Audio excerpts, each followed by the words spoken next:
1904 ಕೋಟಿ ಸರ್ಕಾರ ಉಳಿತಾಯ ಆಗ್ತಿದೆ ಮೇಡಮ್.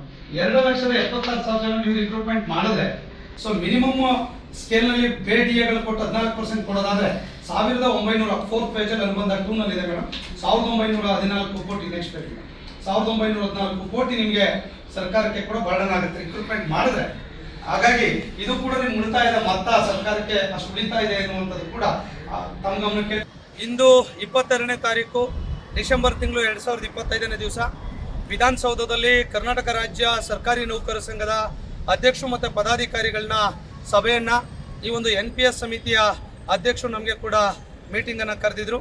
ಈ ಮೀಟಿಂಗ್ನಲ್ಲಿ ಆರ್ಥಿಕ ಇಲಾಖೆ ಅಧಿಕಾರಿಗಳು ಕೂಡ ರೇಜು ಸರ್ ಅವರು ಕೂಡ ಪಾಲ್ಗೊಂಡಿದ್ದರು. ಅದರ ಜೊತೆ ನಮ್ಮ NPS ನೌಕರರ ಸಂಘದ ಅಧ್ಯಕ್ಷರುಗಳಿರ್ಬೋದು, ನಮ್ಮ ಎಲ್ಲ ಸಂಘದ ಜನರಲ್ ಸೆಕ್ರೆಟರಿ, ಆಮೇಲೆ ಜೊತೆಗೆ ಆಫೀಸ್ ಬೇರರ್ಸ್ ಎಲ್ಲ ಕೂಡ ಭಾಗವಹಿಸಿ ಎಲ್ಲ ಕೂಡ ವಸ್ತುನಿಷ್ಠ ವರದಿಗಳನ್ನು ಇವತ್ತು ಸಮಿತಿಯ ಅಧ್ಯಕ್ಷರ ಮುಂದೆ ಮಂಡಿಸುವಂಥ ಬಹುದೊಡ್ಡ ಕೆಲಸವನ್ನು ನಾವಿವತ್ತು ಮಾಡಿದ್ದೇವೆ. ಸಮಿತಿಯ ಅಧ್ಯಕ್ಷರು ನಮ್ಮೆಲ್ಲ ಮನವಿಯನ್ನು ಅತ್ಯಂತ ತಾಳ್ಮೆಯಿಂದ ಆಲಿಸಿದ್ದಾರೆ. ನಮ್ಮ ಸರ್ಕಾರಿ ನೌಕರು ಏನು ಖಾಲಿ ಹುದ್ದೆಗಳ NPS ನೌಕರಿಂದ ಪ್ರತಿ ವರ್ಷ 2,000 ಕೋಟಿ ಉಳಿತಾಯ ಆಗ್ತಾ ಇರುವಂಥ ಗಮನಕ್ಕೆ ತಂದಿದ್ದೇವೆ. ಪ್ರತಿ ವರ್ಷ ಸರ್ಕಾರ 14% 3,000 ಕೋಟಿಗಳನ್ನು ಸರ್ಕಾರಕ್ಕೆ ನಮ್ಮ ಏನು ಕಂಪನಿಗಳಿಗೆ ಅಥವಾ ನಮ್ಮ ನೌಕರರ ಪರವಾಗಿ ಕಟ್ತಾ ಇರುವಂಥ ಮಾಹಿತಿಯನ್ನು ಕೂಡ ಕೊಟ್ಟಿದ್ದೇವೆ. ಒಟ್ಟು ಪ್ರತಿ ವರ್ಷ ಸರ್ಕಾರ 5,000 ಕೋಟಿ ಸರ್ಕಾರಕ್ಕೆ ಇದರಿಂದ ಉಳಿತಾಯ ಆಗ್ತಾ ಇದೆ ಅನ್ನುವಂಥ ಮಾಹಿತಿಯನ್ನು ಕೊಡೋದ್ರ ಜೊತೆ ಈಗಾಗಲೇ ಸುಮಾರು 25,000 ಕೋಟಿ ಏನು ಹಣ ಹೂಡಿಕೆಯನ್ನು ಮಾಡಿದ್ದಾರೆ ನಮ್ಮ ನೌಕರು ಬೇರೆ ಬೇರೆ ಕಂಪ್ನಿಗಳಲ್ಲಿ, ಆ ಮಾಹಿತಿಯನ್ನು ಕೂಡ ಸರ್ಕಾರಕ್ಕೆ ಕೊಟ್ಟಿದ್ದೇವೆ. ಈ ಒಂದು NPS ಅನ್ನು OPS ಮಾಡೋದ್ರಿಂದ ಸರ್ಕಾರಕ್ಕೆ ಆರ್ಥಿಕವಾಗಿ ಉಪಯೋಗ ಆಗ್ತದೆ.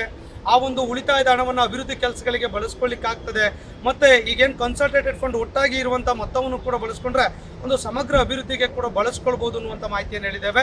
ಇದ್ರ ಜೊತೆ ಈಗಾಗಲೇ 7-8 ರಾಜ್ಯದಲ್ಲಿ NPS OPS ಮಾಡುವಂಥ ತೀರ್ಮಾನ ಮಾಡುವಂಥ ಅಂಶವನ್ನು ಗಮನಕ್ಕೆ ತಂದಿದ್ದೇವೆ.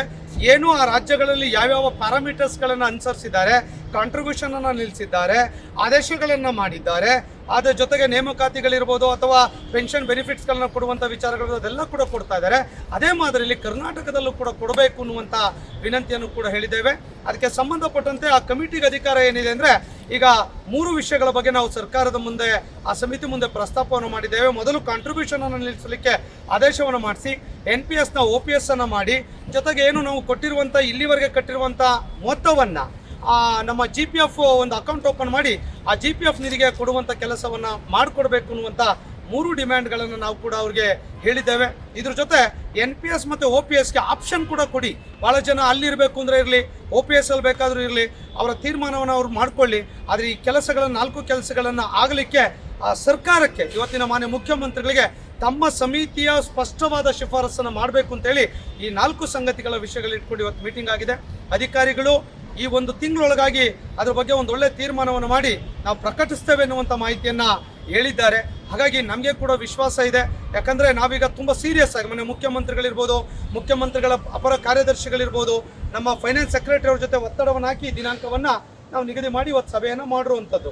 ಭಾಳಷ್ಟು ಜನ ಬೇರೆ ಬೇರೆಲ್ಲ ಕೂಡ ನಮಗೆ ಕರೆದಿದ್ದಾರೆ ಅಂತೇಳಿ ಅದು ನಮ್ಮ ನೆರಳಿನಲ್ಲಿ ಕೂಡ ಅದು ಬಳಸ್ಕೊಳ್ಳುವಂಥ ಕೆಲಸ ಮಾಡ್ತಾನೆ. ಅದ್ರ ಬಗ್ಗೆ ಟೀಕೆ ಮಾಡೋದಿಲ್ಲ.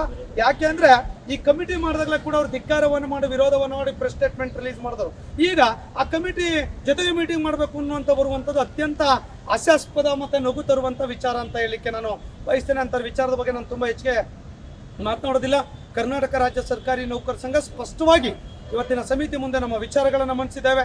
ಅಲ್ಲಿ ಸೋಷಿಯಲ್ ಮೀಡಿಯಾದಲ್ಲಿ ಎಲ್ಲ ಡಾಟಾಗಳನ್ನ ಅಪ್ಲೋಡ್ ಮಾಡ್ತೇವೆ, ವಿತ್ ಸ್ಟಾಟಿಸ್ಟಿಕ್ಸ್ ಸಮೇತ ಹೇಳಿದ್ದೇವೆ. ಸರ್ಕಾರ ಅದನ್ನು ಸ್ವೀಕರಿಸಿದೆ, ಸಮಿತಿ ಸ್ವೀಕರಿಸಿದೆ. ಅದನ್ನು ಇಂಪ್ಲಿಮೆಂಟ್ ಮಾಡುವಂಥ ಕೆಲಸದಲ್ಲಿ ಒಂದು ಸ್ಪಷ್ಟವಾದ ಒಂದು ಫ್ರೂಟ್ಫುಲ್ ರಿಪೋರ್ಟನ್ನು ಸರ್ಕಾರಕ್ಕೆ ಅದು ಕೊಡಬೇಕಾಗ್ತದೆ. ಆ ಕೆಲಸವನ್ನು ಇನ್ನೊಂದು ತಿಂಗಳಲ್ಲಿ ಮಾಡ್ತೇವೆ ಎನ್ನುವಂಥ ಮಾತನ್ನು ನಮ್ಮ ಸಮಿತಿ ಅಧ್ಯಕ್ಷರು ಕೂಡ, ಅಪರ ಮುಖ್ಯ ಕಾರ್ಯದರ್ಶಿಗಳು ಕೂಡ ನಮಗೆ ಉಮಾ ಮಹಾದೇವನ್ ಮೇಡಮ್ ಅವರು ಕೂಡ ನಮ್ಗೆ ಹೇಳಿದ್ದಾರೆ ಎನ್ನುವಂಥ ಮಾತನ್ನು ಈ ಸಂದರ್ಭದಲ್ಲಿ ಹೇಳ್ತಾ, ರಾಜ್ಯದ NPS ನೌಕರರ ವಿಚಾರದಲ್ಲಿ ಸಂಘಟನೆ ಸ್ಪಷ್ಟವಾಗಿದೆ. ಕಳೆದ 1 ವಾರ ನಿರಂತರವಾಗಿ ನಾನು ಹಿಂದಿನ ಸಮಯದಲ್ಲೂ ಕೂಡ ಹೇಳಿದೆ ನೆಕ್ಸ್ಟ್ ವೀಕ್ ಮೀಟಿಂಗ್ ಕರೀತಾರೆ ಅಂತೇಳಿ. ನಾವು ಕರೀತಾರೆ ಅಂತ ಹೇಳ್ತಂಗೆ ಈಗಾಗಲೇ ಇವರು ಕೂಡ ಸ್ಟಾರ್ಟ್ ಮಾಡ್ಕೊಂಡಿದ್ದಾರೆ. ಸೊ ಹಾಗಾಗಿ ಇವತ್ತು ರಾಜ್ಯ ಸರ್ಕಾರಿ ನೌಕರ ಸಂಘ ಸ್ಪಷ್ಟವಾಗಿದೆ. ನಿಮ್ಮ NPS OPS ಮಾಡುವಂಥ ವಿಚಾರದಲ್ಲಿ ನಾವೆಲ್ಲ ಕೂಡ ಒಟ್ಟಾಗಿ ಸೇರಿ ಒಂದು ಸ್ಪಷ್ಟ ನಿಲುವನ್ನು ತೆಗೆದುಕೊಳ್ತೇವೆ. ಅನಿವಾರ್ಯ ಸಂದರ್ಭ ಬಂದರೆ ಮುಂದಿನ ಯಾವ ಹೋರಾಟಕ್ಕೂ ಕೂಡ ಸಂಘಟನೆ ಸಿದ್ಧವಾಗಿದೆ ಅನ್ನೋದನ್ನ ಈ ವಿಧಾನಸೌಧದ ಮುಂದೆ ಈ ರಾಜ್ಯದ ನೌಕರಿಗೆ ಒಂದು ಅವರ ನಂಬಿಕೆ ವಿಶ್ವಾಸವನ್ನು ಗಳಿಸುವಂಥ ವಿಚಾರದಲ್ಲಿ ಒಂದು ಸ್ಪಷ್ಟ ಸಂದೇಶವನ್ನು ನಾವು ಈ ಸಂದರ್ಭದಲ್ಲಿ ಹೇಳಲಿಕ್ಕೆ ಬಯಸ್ತೇನೆ. ಎಲ್ರಿಗೂ ಕೂಡ ನಮಸ್ಕಾರ.